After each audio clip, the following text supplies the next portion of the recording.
Ang labis na pagmamahal kung minsan ay nagbibigay daan para ang isang tao ay magbago. Minsan ang mga pagbabagong ito ay nagdadala ng kabutihan sa ating buhay. Pero meron namang minsan na ang mga pagbabagong ito ay hindi lang kapahamakan ang dala, kundi labis na kalungkutan. Magandang araw, kabarangay. Ito na naman po ang inyong Mama Mia at magbabasa na naman tayo ng isang panibagong kwento dito sa ating YouTube channel. Hindi ko na po papatagalin at simulan na natin ang storya ng buhay ni Tristan. Dear Mama Mia, magandang araw sa iyo at sa lahat ng katulad ko na laging nag-aabang sa iyong YouTube channel ng bagong storya. Ako po si Tristan.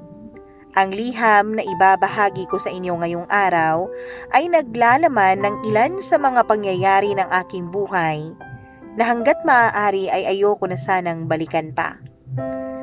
Pero alam ko, Mama Mia, na kailangan ko tong gawin nang sa ganon ay mas lalo niyong maunawaan kung bakit nagkaganito ang aking kasalukuyan. Mama Mia, lumaki ako sa isang simple at striktong tahanan. Si tatay ko ay sundalo. Ang mama ko naman ay isang dakilang housewife ang ganap sa buhay. Nariyan si mama upang asikasuhin lang si papa at puna ng lahat ng kailangan nitong alaga, lalo na tuwing umuuwi si papa galing sa ilang buwan at malayong pagkadestino sa kampo. Mama Mia, bata pa lang ako noon ay sanay na ako na hindi ko nakikita ang aking ama. Medyo mahaba-habang panahon sa loob ng isang taon na hindi ko siya nakikita dahil sa kanyang trabaho. Noong una ay medyo nagtatampo ako. Aaminin kong naiinggit ako sa mga kaibigan ko na laging may tatay na sumusundo sa kanila sa eskwela. May amang nagtatanggol sa kanila tuwing may nang-aapi at umaaway sa kanila. Samantalang ako, Mama Mia, ay wala. Mag-isa ko lang na laging hinaharap ang mga laban ko sa buhay. Hanggang sa nasanay na lang ako, Mama Mia. Nasanay ako na laging wala ang tatay sa tabi ko. At sa tuwing nakakauwi naman ang ama ko, Mama Mia, ay napapansin ko ang kahigpitan niya hindi lang kay mama kundi maging sa akin. Ang daming bawal gawin. Bawal maglaro sa labas. Bawal manood ng TV. Mama Mia, hindi ako makakilos ng malaya at hindi rin ako halos makahinga ng maayos dahil bantay sarado ni Papa ang lahat ng kilos namin. Kaya imbis na matuwa ako kasi makakasama ko na si Papa tuwing umuuwi siya, ay hinihiling ko sana noon na huwag na siyang umuwi para naman magagawa ko ang mga gusto ko nang hindi ako kinakabahan na magagalit siya at masigawan niya ako o mapalo. Ngayon lang si Papa uuwi, kaya kailangan nating sulitin ang mga panahon na narito siya sa atin. Masayang sabi ni Mama noon, Mama Mia, kahit na ayokong nakikita ang papa ko dahil takot ako sa kanya, ay napapawi naman ang lahat ng takot na yun kapag nakikita kong masaya ang mama ko. Mahal na mahal ko ang mama ko, Mama Mia, kahit na alam kong mas mahal niya pa rin si papa kaysa sa akin. Ayos lang naman na mas mahal ni mama si papa. Ang mahalaga naman sa akin ay makita ko siyang masaya. Mama Mia, hindi man ganun kasaya ang pamilya ko ay kontento na ako sa buhay ng aming pamilya. Walang masyadong problemang inaalala. Masasabi ko, Mama Mia, na hindi naman ganun kalungkot ang childhood ko kapag binabalikan ko ang mga alaala namin. Lalo pa't naiisip ko na pinagpala naman talaga ang pamilya namin dahil hindi katulad ng iba kong mga kalaro at kaklase na minsanan lang silang kumakain sa isang araw. Ako, Mama Mia, ay wala namang problema pagdating sa bagay na yon. Kaya ang akala ko ay okay lang ang lahat. Pero nagbago yun, Mama Mia, isang araw nang umuwi si Mama galing sa pagdalaw niya kay Papa sa kampo. Mugto ang kanyang mga mata, malungkot at galit na galit siyang nagsisisigaw. Hinding-hindi ko makakalimutan ang araw na yun, Mama Mia. Pinaghahagis ni Mama ang lahat ng mahawakan niyang mga gamit namin sa bahay. Habang patuloy siya na sumisigaw sa sobrang galit niya. Wala akong maintindihan sa kaniyang mga sinasabi. Pero nang dumating ang tita ko na kapatid ni Mama, ay narinig kong nagsusumbong si Mama sa kanya na nahuli raw niyang may kirida ang papa ko, Mama Mia. Hindi ko pa naiintindihan noon kung ano ang ibig sabihin ng salitang kirida. Pero alam kong masama yun dahil nasasaktan ang mama ko ng dahil doon. Nilapitan ko ang mama ko, Mama Mia, habang patuloy pa rin siya sa kaniyang pag-iyak. Pero nung akmang lalapitan ko siya at yayakapin ko na sana, ay tinulak niya ako ng napakalakas. Dahilan para masubsob ako at masaktan ng husto. Napaiyak ako at napasigaw sa sobrang sakit ng puwet ko, Mama Mia. Ano ka ba naman? Bakit mo itinulak yung bata?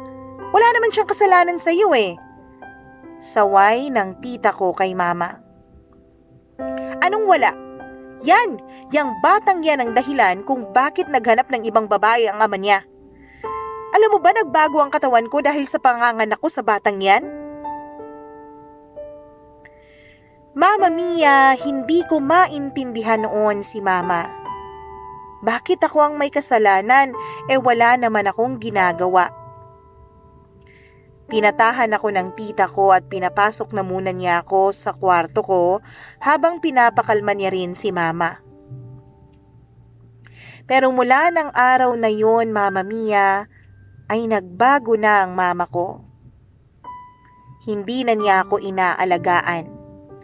Lagi na lang siyang pasigaw kung makipag-usap sa akin. Lagi pa niya akong pinagbubuhatan ng kamay. Mama Mia, nawala na rin ang mama kong maalaga.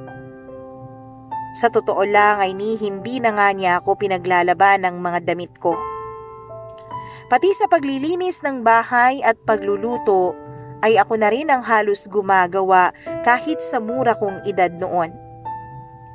At kapag may konti akong pagkakamaling nagagawa, ay ginugulpi ako ni Mama kasabay ng mga masasakit na salita at mga mura. Manang-mana ka sa ama mong walang kwenta. Lintik kang bata ka. Ikaw ang nagdadala ng malas sa buhay ko. Alam mo bang sinira mo ang buhay ko? Sana hindi ka na lang dumating. Sana hindi na lang kita ipinanganak. Kung maibabalik ko lang talaga ang panahon, ay hinding-hindi ko hahayaan na mabuntis ako. Mama Mia, hindi lang isang beses na nangyari yun sa akin, kundi maraming beses pa. Sa tuwing nagagalit si Mama ay ako ang kaniyang napagbubuntungan ng kaniyang galit. Sa pamamagitan ng panggugulpi niya sa mura kong katawan ay tila ba nakahanap siya ng paraan kung paano niya marirelease ang kanyang galit at stress. Alam mo ba kung anong mas masama pa roon, Mama Mia? Kahit na alam kong sira na ang pagsasama ng mga magulang ko, ay hindi ko maintindihan kung bakit umuuwi pa rin sa amin si Papa. Hindi pa rin sila tuluyang naghiwalay ni Mama kahit na alam kong wala ng pagmamahal ang Papa ko sa Mama ko. Mama Mia, kahit si Papa ang nagkasala, ay si Mama pa rin ang naging alipin niya.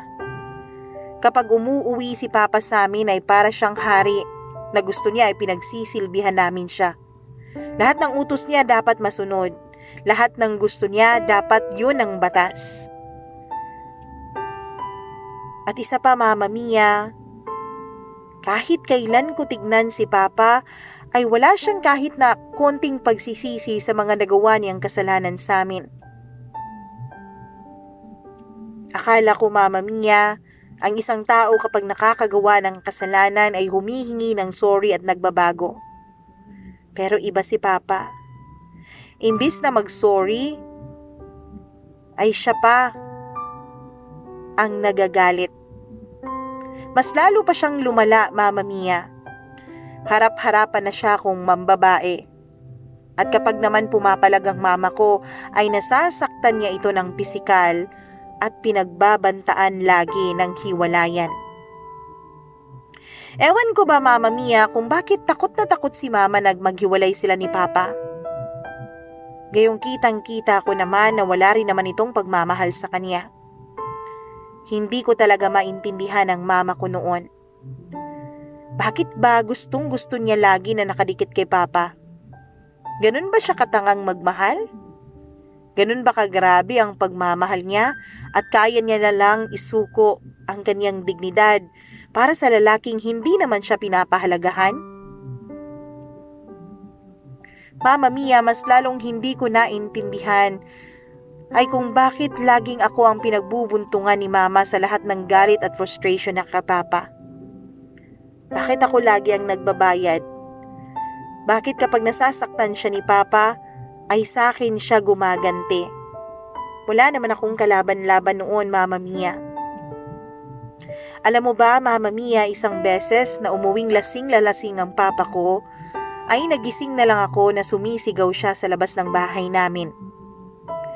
Tatayo na sana ako sa higaan ko para pagbuksan siya ng pinto nang bigla niyang sinipa ng malakas ang pinto ng bahay namin.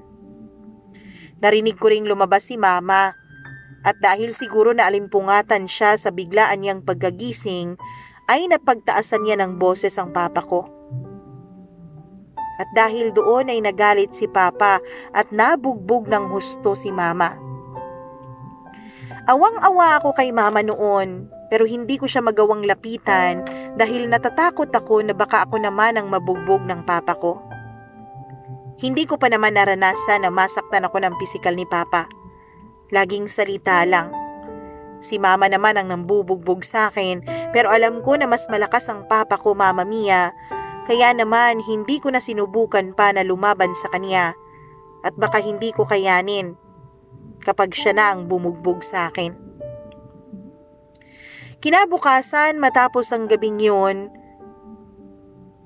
kahit na nagtago ako kay Papa para hindi niya ako masaktan, Mama Mia, ay hindi rin naman ako nakaligtas sa pambubugbog ng mama ko. Mama Mia, nung bata ako ay may nakita akong palabas sa TV. Ang sabi doon ay hindi raw simbolo ng pagmamahal ang labis na pananakit. Kung ganun, hindi ako mahal ng mama ko dahil lagi niya akong sinasaktan. At hindi rin mahal ng Papa ko ang mama ko. Napakasaklap naman ang buhay namin ng pamilya ko, Mama Mia. Oo nga at hindi kami kapos sa mga pangangailangang material. Pero ang pamilya namin ay wala namang pagmamahal sa isa't isa. Bilang isang bata, Mama Mia, ay sobrang naging traumatic talaga ang experience na yun para sa akin. Ayokong maranasan pa yon ng iba, lalo na ng magiging pamilya ko. Kaya naman ipinangako ko sa sarili ko, Mama Mia, na kung darating man ang araw at makakahanap na ako ng babaeng mamahalin, ay hinding-hindi ko ipaparanas sa kanya ang naranasan ni Mama kay Papa. Mamahalin ko siya ng walang kapares at hindi ko siya kailanman lolokohin. Hindi ko siya kailanman ipagpapalit sa ibang babae. Mama Mia, ang buong akala ko noon ay hindi na ako makakasurvive pa sa kabataan ko, lalo pat araw-araw akong binubugbog ng mama ko. Pero mabait pa rin ang Diyos sa akin. Isang araw, Mama Mia, ang sabi ng aking tita na kapatid ni Mama ay kailangan niya raw ng makakatulong sa tindahan niya. Nagpresenta ako, Mama Mia, kahit alam ko na maraming gawain doon. Nagpresenta ako nang sa ganon ay hindi ko na araw-araw na mararanasan ang sakit ng katawan dulot ng pambubugbog ng sarili kong ina sa akin. At dahil naaawa ang tita ko sa akin, Mama Mia, ay pumayag siya na ako ang magiging katulong niya sa tindahan niya. Mabait ang tita ko, Mama Mia. Sa totoo lang, sa tingin ko nga ay mas mahal pa niya ako kaysa kay Mama. Kaya naman, Mama Mia, lumipat na ako ng tirahan kina tita. Doon na ako nagbinata. At ng mga panahon na nagbibinata na ako ay nagkaroon din naman ako ng mga girlfriends, Mama Mia. Pero ewan ko ba? May sumpa nga yata talaga ako pagdating sa pagmamahal. 3 babae ang minahal ko, Mama Mia, pero lahat sila ay iniwanan lamang ako. Ang 2 ay nagawa pa akong lukohin at ipagpalit sa ibang lalaki. Nung una, Mama Mia, ang buong akala ko talaga ay may mali sa sarili ko. Mama Mia, minahal ko naman sila ng husto, pero ginawa pa rin nila akong gago. Ang first love ko, Mama Mia, ay minahal ko ng sobra-sobra. Halos ibigay ko lahat sa kanya. Mahal na mahal ko siya, Mama Mia, at umaasa ako na ganun din ang pagmamahal niya sa akin. Pero ginago lang niya ako. Nalaman ko na lang, Mama Mia, na nakipagrelasyon na pala siya sa kanyang katrabaho habang kami pang 2. Nung nalaman ko yun, ay labis talaga akong nasaktan. Pero alam mo ba, Mama Mia, na sa sobrang pagmamahal ko sa kanya, ay handa sana akong patawarin siya. Handa akong kalimutan ang lahat ng ginawa niya para lang maibalik ang dati naming pagsasama. Pero hindi na yun nangyari dahil hindi naman ako ang kaniyang pinili. Sabi niya mas mahal daw niya ang bago niyang karelasyon. Wala akong nagawa, Mama Mia. Iniwan niya ako. Sinaktan niya ako katulad ng pananakit ng mga magulang ko sa akin. At dahil sa ginawa niya, Mama Mia, ay nagbalik sa akin ang sakit. Siguro nga tama ang mama ko. Siguro nga wala akong kwenta. Siguro nga hindi ako karapat-dapat na mahalin. At dahil sa sakit na naidulot ng una kong pagmamahal, Mama Mia, ay natuto akong uminom at magpakalasing. Araw-araw akong nasa loob ng bar noon, Mama Mia. Ang sinisweldo ko sa trabaho ko ay doon ko lang nauubos. Sa alak at sigarilyo. Kung hindi lang sana ako takot sa Diyos, ay baka matagal ko nang pinutol ang sarili kong buhay. Hanggang sa isang araw, Mama Mia, mga 3 buwan matapos kaming maghiwalay ng una kong girlfriend, ay may nakilala akong babae. Nagtatrabaho siya dun sa bar na pinag-iinuman ko. Mama Mia, nung una ay casual lang kaming nag-uusap. Pero habang tumatagal ay siya ang nasasabihan ko sa lahat ng mga problema ko.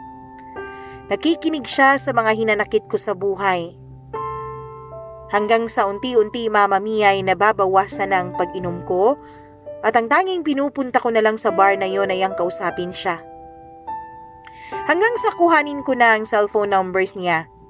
Hanggang sa nag-date na kaming 2 at hindi nagtagal, Mama Mia, ay niligawan ko siya at swerte naman na sinagot niya ako. Masayang masaya ako sa relasyon namin. Naiintindihan niya ako. Mahal niya ako, Mama Mia, ramdam ko yon. Pero hindi pala sapat ang pagmamahal ko para sa kanya at ang pagmamahal niya para sa akin para manatili siya sa tabi ko.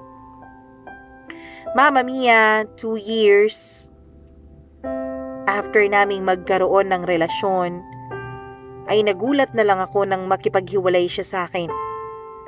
Hindi ko maintindihan kung bakit niya yun ginawa.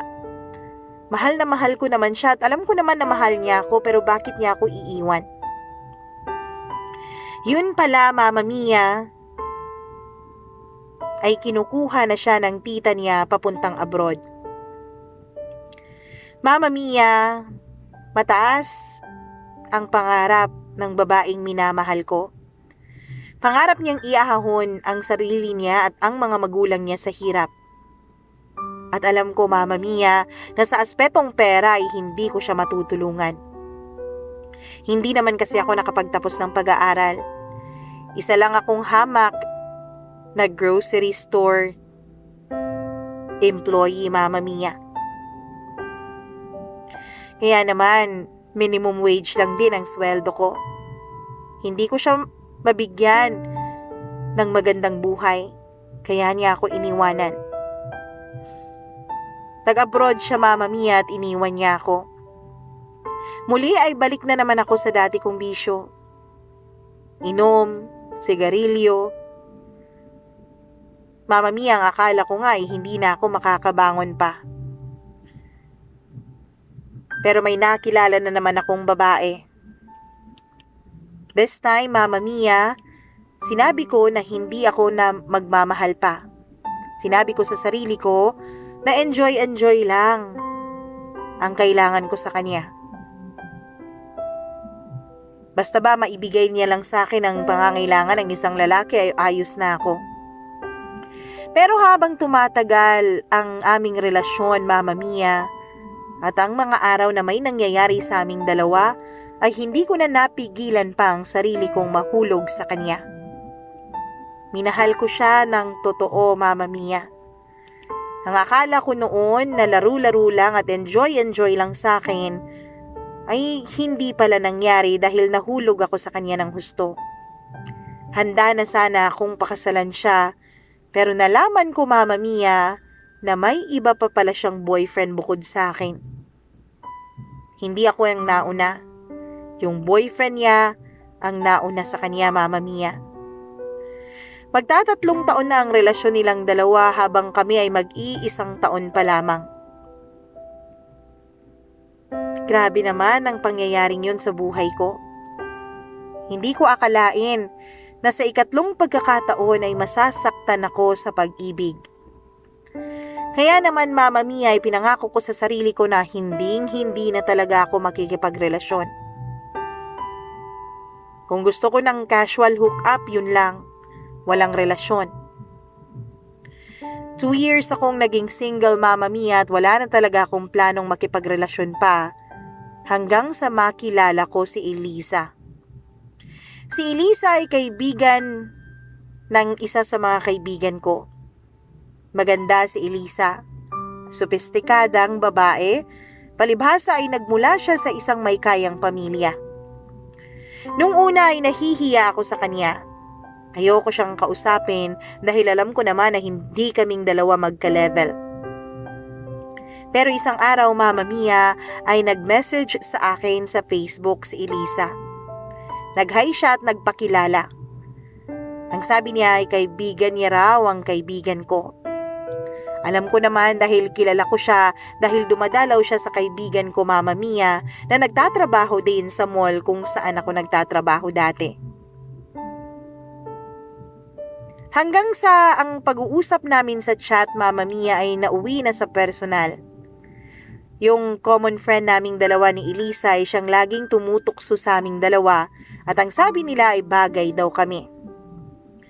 Mama Mia, wala na sana akong balak na makipagrelasyon pa pero iba si Elisa.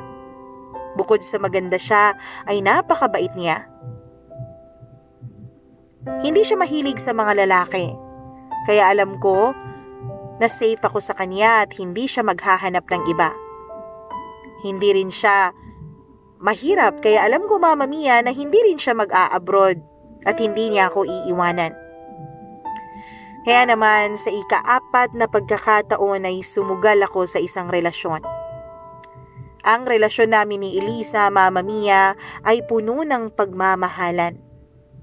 Mahal na mahal niya ako at mahal na mahal ko rin siya. Hanggang sa isang araw, ibinalita sa akin ni Elisa na buntis siya, Mama Mia. Magda-2 taon na siyang buntis noon at ang relasyon naman namin ay magta-3 taon na. At dahil sa nabuntis ko si Elisa, ay pinilit ng mga magulang niya na magpakasal kaming dalawa. Actually, Mama Mia, hindi naman ako napilitan dahil mahal ko si Elisa. Kaya lang aaminin ko na nung mga panahon na yun ay hindi pa ako handa financially para maging isang padre de pamilya. Pero alam ko na kapag nasa tabi ko si Elisa ay makakayanan ko namang gawan ng paraan ng lahat. June 2016, ikinasal ako kay Elisa. Mama Mia, masasabi ko na si Elisa talaga ang babaeng para sa akin. Pero isang araw, Mama Mia, ibinalita sa akin ni Elisa na wala na raw ang papa niya. At nalaman nila na ang mga negosyo pala ni na Elisa, Mama Mia, ay nakasangla sa iba't ibang tao dahil nalulong sa sugal ang kanyang ama. Mama Mia, mula sa maikayang pamilya ay biglang naghirap ang pamilya ni na Elisa. Naapektuhan tuloy kami. Actually, nung bagong kasal pa lang kami ay binibigyan kami ng mga magulang ni Elisa ng allowance buwan-buwan. Sila rin ang nagrerenta ng townhouse na tinitirhan namin. Pero mula nang mamatay ang kanyang ama at nalaman namin na nalulugi ang lahat ng kanilang negosyo at may mga utang pa ang ama niya sa iba't ibang tao, dun Mama Mia ay naghirap kaming lahat. Mama Mia, dun ko rin nakita ang ibang side ni Elisa. Dahil lumaki siyang may kaya ay hindi siya sanay sa hirap. Lumaki siya sa luho, hindi siya sanay na pinaghihirapan na ang lahat ng bagay, Mama Mia. Palaging frustrated ang asawa ko araw-araw na nakikita ko siya. Mama Mia, nakita ko kung gaano siya kalungkot nung unti-unti ay binibenta na niya ang lahat ng kanyang ari-arian. Mula sa mga magagandang gamit, mamahaling sasakyan, at lahat ng yun, Mama Mia, ay nakita ko kung gaano siya kalungkot na pinagbibenta ang mga yun upang mabayaran ang utang ng kaniyang ama. Mama Mia, hindi ko siya hinayaan na malungkot ng ganon. Pinangako ko sa kanya, Mama Mia, na kahit na mahirap na ang buhay namin at kahit na simple lang, ay mabubuhay kaming dalawa. Magdodoble kayod ako para sa kanya at sa magiging anak namin. Dahil doon, Mama Mia, ay unti-unti nakita ko pa rin ang simpleng ngiti ni Elisa. Pero tuwing naghahain ako ng pagkain na sardinas lang ang ulam, ay nagigilty ako, Mama Mia. Nagigilty ako dahil alam ko na hindi naman sanay sa ganon ang asawa ko. Pero hindi siya nagrereklamo. Kumakain pa rin siya kahit alam kong halos hindi na yun makayanan ng kanyang sikmura. Kaya naman, Mama Mia, nagdoble kayod talaga ako. Dala-dalawa ang trabaho ko noon. May trabaho ako sa mall tuwing umaga at kapag gabi naman ay nagbebenta ako ng balot penoy. Mahal na mahal ko siya, Mama Mia. Mahal na mahal ko si Elisa kaya gagawin ko ang lahat para sa kanya. Gagawin ko ang lahat upang hindi siya mahirapan sa buhay. Kahit alam kong malayong malayo sa buhay na nakagisnan niya, ang buhay na kaya kong ibigay, ay nagsusumikap pa rin ako. Pero Mama Mia, akala ko si Elisa lang ang nagbago mula nung mamatay ang kanyang ama, pero pati pa rin ako pala, Mama Mia, ay nagbago rin. Unti-unti ay hindi ko napapansin na nagiging possessive ako kay Elisa. May mga pagkakataon pa noon, Mama Mia, na binabasa ko ang cellphone niya nang hindi niya nalalaman. Hanggang isang beses ay nakita kong may nag-message sa kanya na isang lalaki. Hindi naman niya yun nireplyan. Pero nakita kong binasa niya. Nung kinuha niya ang cellphone niya sa may mesa ay napangiti siyang binasa ang mensahe ng lalaki. Mama Mia, hindi ko alam kung ano ang mararamdaman ko nung araw na yon. Biglang nag-init ang ulo ko. Masakit sa akin na may ibang nagpapangiti sa asawa ko. At nung in-stalk ko ang Facebook ng lalaki, Mama Mia, ay nakita kong may kaya pala siya sa buhay. Isa siyang engineer, may magandang sasakyan, at base sa kanyang mga post sa Facebook ay nagpapatayo na rin siya ng sarili niyang bahay. Mga bagay na alam ko na hindi ko kailanman siguro mararanasan kahit pa magkayod kalabaw ako. Ganito kasi sa Pilipinas, Mama Mia. Kahit na sobra-sobra kang masipag, kung hindi ka naman graduate, kung hindi ka rin dating mayaman, ay parang wala ka rin mapapala sa buhay mo. Mama Mia, dahil sa nakita ko ay araw-araw, parang nasasaktan ako tuwing umaalis ang asawa ko at namamalengke. Kung ano-anong mga bagay na ang pumapasok sa isip ko, Mama Mia. Baka rason niya lang ang pamamalengke, pero ang totoo ay nagkikita pala sila nung lalaking yon. Isang gabi habang kumakain kami ng hapunan ay pasimple kong tinanong kung sino ang lalaking nagme-message sa kanya. Ikaw, Han, ha? Pinapakialaman mo cellphone ko? Pero okay lang yun, Han. Wala lang yun. Ex-boyfriend ko lang yun. Mama Mia, naggulat ako sa sinabi ni Elisa. Ex-boyfriend pala niya ang laging nagme-message sa kanya. Mas lalo akong nagalit noon. Dahil sa sobrang galit ko ay kinuha ko ang cellphone niya at hinagis ko yon sa sahig. Hindi ko na napigilan pa ang sarili ko. Mama Mia, natulala si Elisa ng ilang segundo pero bigla rin siyang nakabawi at sinigawan ako kung bakit ko ginawa yon. Ano ba, Tristan? Bakit mo naman tinapon ang cellphone ko? Wala na akong pambili eh.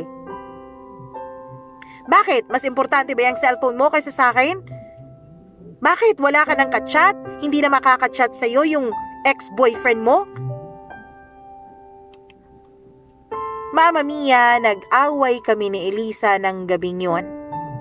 Hindi ko alam kung bakit, pero biglang nagdilim ang paningin ko at nasampal ko si Elisa. Dahil sa pagkakasampal ko sa kanya ay naggalit siya, Mama Mia, at pinagsusuntok niya ang dibdib ko. Hindi na rin ako nakapagpigil pa ng emosyon ko.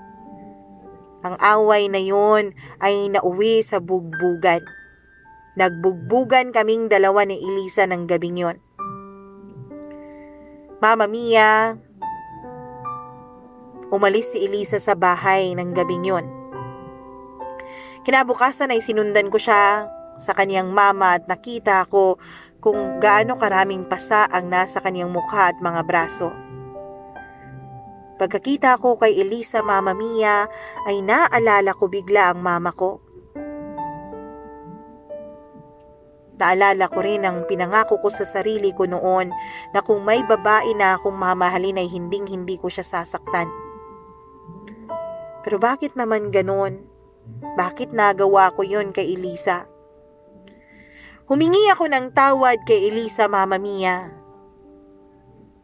Halos lumuhod ako sa harap ng gate nila pero hindi niya ako pinatawad. Ang sabi niya, Mama Mia, ay para raw nag-iba ako ng gabing yun. Natatakot na raw siyang sumama sa akin dahil para raw akong sinapian ng demonyo. Mama Mia, hindi ko na alam kung ano ang gagawin ko. Ilang beses akong pabalik-balik kina Elisa pero hindi siya pumayag na makipagbalikan sa akin. Hanggang sa isang araw, Mama Mia, nang pumunta ako sa bahay nila ay nakita kong nakaparada doon ang isang kotseng maganda. Nakita ko doon, Mama Mia, yung lalaking pinagseselosan ko. Palabas na siya ng bahay nila at hinatid siya ng mama ni Elisa. Sa galit ko ay sinugod ko silang dalawa. Pinagsalitaan ko ng hindi maganda ang mama ni Elisa. Sinabi kong mukha silang pera. Pinapayagan niya ang anak niyang gumawa ng kasamaan at magkasala sa kasal namin at sa Diyos dahil lang sa pera. Nasampal ako ng mama ni Elisa. Wala raw akong karapatan na pagsalitaan sila ng ganon at hindi ko raw alam ang totoong nangyayari. Mama Mia, inawat pa ako ng lalaki na kasama ng mama ni Elisa pero hindi na ako nagpaawat at sinuntok ko siya. Nagkasuntukan kaming dalawa hanggang sa hindi ko na napigilan ang sarili ko at kinuha ko ang isang bato na nasa may gilid ng kalsada at pinukpok ko yun sa ulo ng lalaki. Mama Mia, nawala ng malay yung lalaki at dumudugo ang ulo niya. Dahil sa sobrang pagkabigla ko ay tumakbo ako palayo sa bahay nila. Tinatawagan ako ni Elisa pero hindi ko siya sinasagot. Nag-text ako sa kanya at nag-sorry pero ang sabi niya, Mama Mia, ay ipakukulong daw ako nung lalaki. Sinabi niya rin na wala naman silang relasyon dahil ang lalaking yun ay nanliligaw pala sa kapatid ni Elisa. Mama Mia, labis-labis ang pagsisisi ko sa nagawa ko. Itinuloy ng lalaki ang pagsampa ng kaso sa akin. Kaya naman hindi na ako nakapagpakita pa sa aming lugar. Hanggang ngayon, Mama Mia, ay nagtatago pa rin ako. Hindi ko na alam kung anong nangyari kina Elisa dahil wala na rin siyang Facebook. Ilang beses ko siyang sinearch pero hindi ko na siya nakita.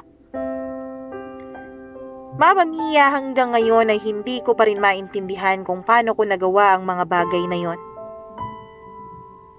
Nang nag-research ako dito sa YouTube ay nakita kong malaki pala ang magiging epekto ng mga trauma natin sa nakaraan. Siguro nga, Mama Mia, ang nangyari sa akin ay epekto ng mga nangyari noong kabataan ko. Hindi ko na alam kung papaano ko pa ba itutuwid ang buhay ko, Mama Mia. Hindi ko rin alam kung nakapanganak ba si Elisa sa anak namin o kung nasaan na siya ngayon. Sana, Mama Mia, sa pamamagitan ng inyong YouTube channel ay mahanap kong muli si Elisa. Sana naman ay pinanganak niya ng maayos ang anak naming dalawa. Elisa, mahal, sana patawarin mo na ako. Sana dumating ang araw na magkita tayong dalawa. Sana kapag dumating ang araw na yun ay tayo pa rin. Sana tayo pa rin hanggang sa huli.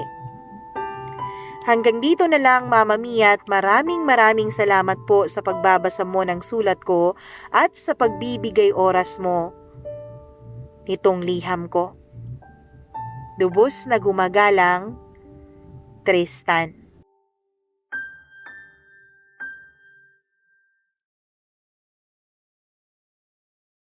Nako ka barangay, ikaw ba katulad ka rin ni Tristan? May nagawa ka bang isang malaking pagkakamali nang dahil sa labis mong pagmamahal sa isang tao? Sobra naman ang storya ni Tristan, no? Ang akala ko ay nabago niya ang buhay niya. Akala ko nakahanap siya ng tunay na pag-ibig at naging masaya. Pero ang kasayahan pa lang yun ay isa lamang panandalian. Sana po ang sulat na ito ay nagsilbing gabay at aral sa ating mga magulang na nakikinig ngayong araw na ito. Sana naman kapag nag-aaway kayo, sana naman kapag may problema kayo ay huwag idamay ang mga bata. Dahil ang kanilang nasasaksihan at nararanasan sa kabataan ay maaaring magdulot ng hindi maganda sa kanilang kinabukasan. Hanggang dito na lang at maraming salamat sa pakikinig. Hanggang sa susunod na video po, paki-like and paki-follow naman, paki-subscribe naman ang ating channel at hit the notification bell para updated kayo sa susunod nating video. Maraming salamat!